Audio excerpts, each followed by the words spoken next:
There's often a perceived conflict between faith and science. So let's talk about that. Is it possible to have this faith and accept this science? So who would like to, I want all of us to get in on this in terms of the rub or the alignment of faith and science. Sally Bingham? Well, I can shed a little light on that, at least in terms of the work that we do.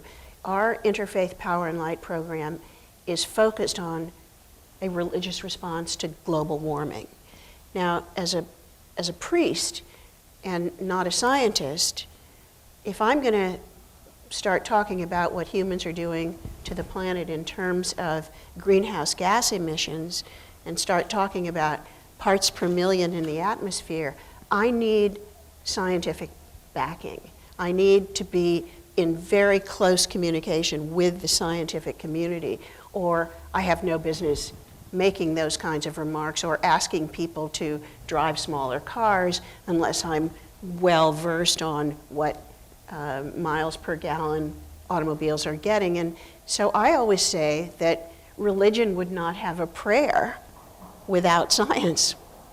And I believe that in our organization, we do work with scientists, and we stay as closely in contact with the facts and what the scientists are saying about climate change is what we then put into religious language and tell to our congregants and our constituencies.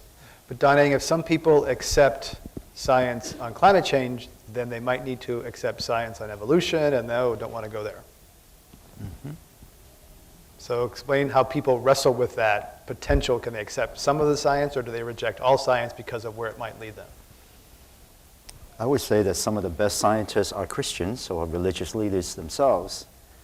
I have always understood that religion and science do not have a conflict, but rather scientists are partners with all of humankind to understand the beautiful world that God has created in the first place.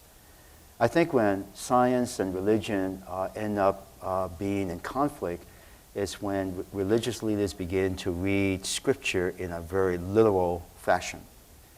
And I prefer to say that our Holy Scriptures are written totally, completely inspired by God, but not necessarily to be understood from a literal standpoint.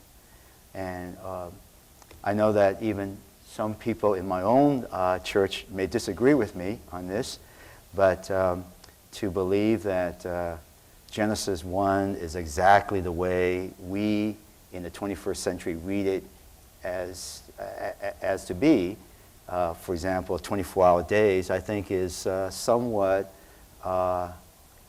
naive.